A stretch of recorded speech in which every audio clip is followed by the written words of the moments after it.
Hello guys, स्वागत करता हूँ आप सभी लोगों का आपके अपने यूट्यूब चैनल विशेष कक्षा में। तो जैसे कि आप यूट्यूब चैनल के नाम से ही जान रहे हैं विशेष, तो ये आप सब लोगों के लिए बहुत विशेष वीडियो होने वाला है। तो आप लोग बने रहिए वीडियो के साथ। तो दोस्तों, जैसे कि आप देख पा रहे हैं, political science book 1 first book 12th class की फर्स्ट बुक है, समकालीन विश्व में राजनीति। ये चैप्टर इस बुक में फर्स्ट चैप्टर है सतयुग का दौर और गुट निरपेक्ष। दोस्तों, जैसे कि आप जानते हो कि कोविड-19 के कारण इस साल सिलेबस में थोड़े चेंजेस आए हैं। जैसे कि कुछ सिलेबस आ रहे हैं और कुछ सिलेबस नहीं आ रहे। मीन्स कुछ चैप्टर आपके डिलेट हो गए हैं और कुछ चैप्टर आपके आ रहे हैं। तो दोस्तों, यहाँ पर आपको जो CBSE ने जो गाइडलाइंस जारी किए हैं उसके अकॉर्डिंग ही आपको यहाँ पे इस साल पढ़ाया जाएगा। और आप लोग हमारे चैनल के साथ बने रहें, पूरे नोट्स के साथ आप लोगों को चैप्टर पूरे डिटेल में डिस्कस किए हुए मिलेंगे। तो दोस्तों, अब आगे हम डिस्कस करते हैं कि हम इस चैनल पर करेंगे क्या। दोस्तों, ये चैनल आप लोगों के लिए बनाए गए हैं, मेन फोकस 12th क्लास के बच्चों के लिए हैं। उनको pol science, history, geography, sociology, English, Hindi, all subject जितने भी ह्यूमैनिटीज़ के होते हैं सारे सब्जेक्ट यहाँ पे आपको पढ़ाए जाएंगे। सो मेन फोकस आप सब लोगों पे किया जाएगा जो मतलब कि पढ़ना चाहते हैं और जो पढ़ने के मकसद से इस यूट्यूब चैनल पे आए हैं। तो दोस्तों, मैं आपको बता दूं कि इस साल आपके जो फर्स्ट चैप्टर था शीत युद्ध का दौर, इसके थोड़े नाम चेंज हो गए हैं इस साल। शीत युद्ध का दौर और गुट निरपेक्ष आंदोलन, ये चैप्टर का नाम पर है, वरना इतने सालों से इस चैप्टर का नाम शीत युद्ध का दौर चल रहा था। तो दोस्तों, हम इस चैप्टर को इस प्रकार पढ़ेंगे, एक नोट्स के अकॉर्डिंग पढ़ेंगे। नोट्स जैसे कि आप नोट्स वगैरह बनाते होंगे, लेकिन आपने नहीं बनाया तो कोई बात नहीं, आपको इस चैनल से नोट्स मिल जाएंगे। तो हम इस चैप्टर में क्या पढ़ेंगे दोस्तों, इस चैप्टर में देखो बेसिकली दो चीज़ों पर फोकस करेंगे। एक तो USA और एक USSR। जैसे कि आप स्क्रीन पर देख पा रहे हो कि USA की पूरी कहानी और USSR की पूरी कहानी इस चैप्टर में हम डिस्कस करेंगे। हम ये भी पढ़ेंगे कि ये दो USA और USSR था क्या, तो हम आगे डिस्कस करेंगे। बस मैं आपको इंट्रो बता रहा हूँ इस चैप्टर का कि इस चैप्टर में क्या क्या आप पढ़ने वाले हो। तो अब बात करूँ मैं USA की, तो USA को आप अमेरिका भी कहते हैं और USSR को हम सोवियत संघ भी कहते हैं। आगे हम इस पर डिस्कस एक चर्चा करेंगे, एक लंबा चर्चा चलेगा। तो अब दूसरा टॉपिक इसमें हम क्या पढ़ेंगे, शीत युद्ध का अर्थ और मतलब समझेंगे कि शीत युद्ध का अर्थ क्या होता है और इसका मतलब क्या है। मतलब दोनों तो सेम ही है, अर्थ और मतलब तो सेम ही है, लेकिन इसको और डिटेल में पढ़ेंगे, लेकिन वो आगे आपको मिलेगा। और दूसरा जो आपका टॉपिक होगा क्यूबा मिसाइल संकट। तो आप लोगों ने अगर पढ़ा होगा क्यूबा मिसाइल संकट तो आपको समझ में आ गया होगा, नहीं तो हम आगे इसको डिस्कस करेंगे। एक पूरा इसका नोट्स बना रखा है जिस नोट्स की तरह आपको पढ़ाया जाएगा। और तीसरा जो हम टॉपिक डिस्कस करेंगे, दो ध्रुवीयता का आरंभ, अंत नहीं आरंभ। सेकेंड चैप्टर में आपका अंत होगा, लेकिन इसमें हम यहाँ पे आरंभ पढ़ेंगे। दो ध्रुवीयता मीन्स एक USA और सेकेंड USSR, तो ये दोनों ध्रुव थे। अभी हम बताएंगे आपको कैसे ध्रुव थे, आप बने रहिए वीडियो के साथ। चौथा टॉपिक हम पढ़ेंगे शीत युद्ध के दायरे, जो कि एक इस पर क्वेश्चन आता है, बहुत अहम इम्पोर्टेंट टॉपिक है ये भी। और सबसे महत्वपूर्ण टॉपिक जो है इस चैप्टर का गुट निरपेक्ष। ये गुट निरपेक्ष एक बहुत महत्वपूर्ण टॉपिक है इस चैप्टर के लिए। और जो जो सिक्स्थ हम पॉइंट पढ़ेंगे, टॉपिक पढ़ेंगे, वो नव अंतर्राष्ट्रीय आर्थिक व्यवस्था वाला पढ़ेंगे। और जो लास्ट टॉपिक होगा वो होगा भारत और शीत युद्ध, मीन्स भारत ने शीत युद्ध में भारत की क्या भूमिका थी शीत युद्ध के दौरान। शीत युद्ध क्या है एवं अर्थ, इसको समझने से पहले, मतलब कि शीत युद्ध के बारे में पढ़ने से पहले हमें ये समझना होगा कि शीत युद्ध का अर्थ क्या है।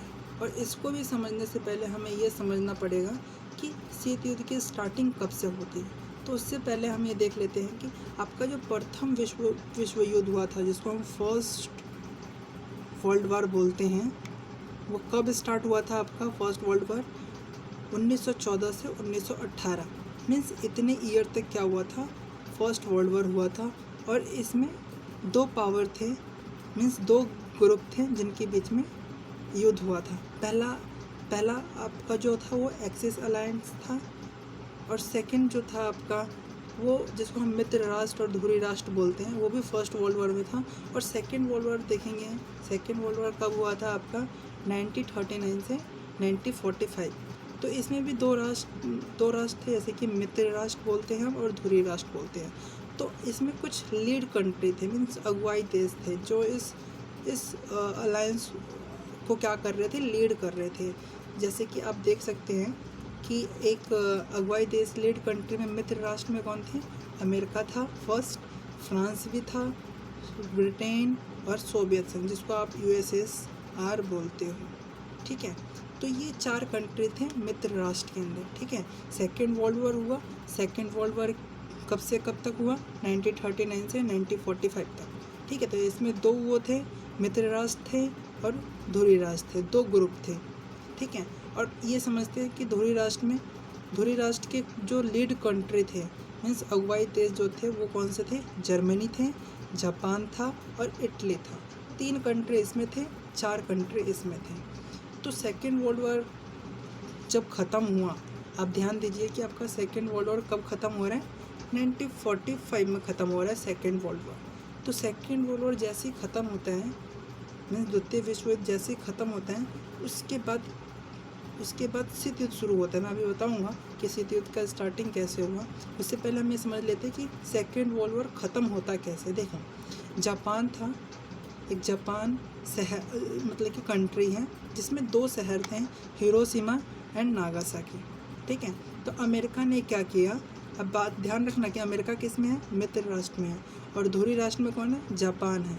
तो देखो, अमेरिका ने क्या किया, जापान पे परमाणु बम गिरा दिए, 2 परमाणु बम गिराए थे। कब गिराए थे, अगस्त 1945 में परमाणु बम गिराए थे 2 शहर, कौन से, हिरोशिमा और नागासाकी, 2 शहर पर परमाणु बम गिराए थे। ये ध्यान रखना, एग्ज़ाम में आ जाता है। और 2 परमाणु बम के नाम क्या थे, जो बम गिराए थे उस बम का नाम था लिटिल बॉय और फैट मैन। इसका वज़न भी आपकी बुक में दिया होगा, 15 kilo ton, 21 kilo ton, according to book जो आपके NCERT के अंदर जो लिखा हुआ है, उसके अकॉर्डिंग यहाँ पे मैंने बताया आपको। और ये आपको जो नोट्स पूरा मिलेगा वो आपके NCERT के बेस्ड पे ही है। जो टॉपिक आप रीड करोगे उसके बेस पे ही आपको ये पूरा नोट्स मिलेगा। और ये नोट्स पूरा मैंने प्रिपेयर किया है, जब मैं 12th क्लास में था तो मैंने नोट्स बनाए थे, तो उसी नोट्स के थ्रू मैं आपको भी पढ़ा रहा हूँ, ठीक है। तो अब देखो, जब अमेरिका ने क्या किया, अमेरिका ने कहाँ पे 2 शहर पे बम गिरा दिया। कौन से 2 शहर थे, जापान का 2 शहर था, हिरोशिमा और नागासाकी। 2 बम गिराए, लिटिल बॉय और फैट मैन, ठीक है। तो जब बम गिरा दिया तो अमेरिका की क्या हुई, आलोचना की गई। लोग जितने भी कंट्री थे उन्होंने क्या किया, अमेरिका की आलोचना की। आलोचना किस प्रकार की, ये देखते हैं। इस प्रकार की जाती है कि जापान आत्मसमर्पण करने वाला था। जापान जब आत्मसमर्पण करने वाला था, यानी कि सरेंडर करने वाला था, तो ऐसे में बम गिराने की क्या आवश्यकता थी, ऐसे बोलते हैं भाई। हाँ, जब जापान आत्मसमर्पण करने वाला था तो उस पर बम गिराने की ज़रूरत क्या थी। तो अमेरिका अपने पक्ष में कहता है क्या है, ये देखो, ये बहुत फ़नी पॉइंट है।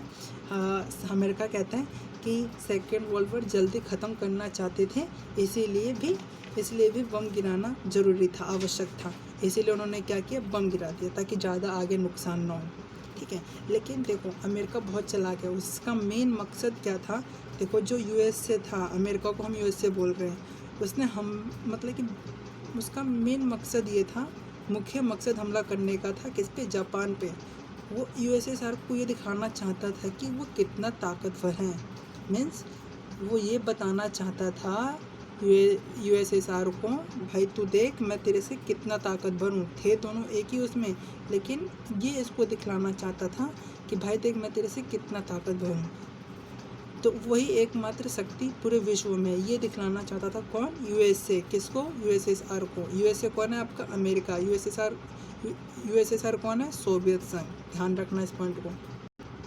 अब जब परमाणु बम गिरा दिया जापान पे, तो उसके बाद क्या हुआ, आपका सेकेंड वर्ल्ड वॉर ख़त्म हो गया। तो उसके बाद अब स्टार्ट होता है आपका शीत युद्ध। अब शीत युद्ध का अर्थ समझते हैं कि होता क्या। युद्ध का मतलब तो जानते ही हो, लड़ाई होना, उसको हम युद्ध बोलते हैं, लड़ना या लड़ाई वगैरह, आपका युद्ध हो गया। लेकिन शीत युद्ध का मतलब क्या है, इंग्लिश में हम कोल्ड वॉर बोलते हैं। इसका मतलब क्या है, इसको जरा थोड़ा समझ लेते हैं। देखो, शीत युद्ध किसको कहा जाता है? शीत युद्ध उस स्थिति को कहा जाता है जहाँ देशों के बीच तनाव, संघर्ष, प्रतिद्वंदिता क्या होता है? कंपटीशन। जैसे कि स्टूडेंट में होता है फर्स्ट सेकंड थर्ड जो आते हैं क्लास में, उनके बीच में कंपटीशन होता है कि भाई इस साल फर्स्ट में आऊँगा, इस साल मैं फर्स्ट आऊँगा, तो एक कंपटीशन होता है। तो इसी प्रकार इनके बीच में कंपटीशन चलता रहता है, तनाव होता है, संघर्ष होता है। संघर्ष में कॉन्फ्लिक्ट जारी रहता है, लेकिन ये संघर्ष और तनाव युद्ध का रूप नहीं लेता है। ये युद्ध का रूप कभी लेता ही नहीं है, ये बस संघर्ष तनाव ही रहेगा। ऐसे ही द्वितीय विश्व युद्ध के बाद यूएसए और यूएसएसआर के बीच हुआ। देखो, यूएसए आपका अमेरिका, यूएसएसआर आपका सोवियत संघ। ध्यान रखना, इस पूरे पॉइंट में हम यूएसए और यूएसएसआर ही बोलेंगे, ठीक है। तो 1945 से 1991 तक क्या हुआ? दो महाशक्ति यूएसए और यूएसएसआर के बीच क्या हुआ? ये शीत युद्ध चला 1945 से लेकर 1951 तक। याद रखना, एग्जाम में क्वेश्चन आता है कि कब से कब तक शीत युद्ध चला।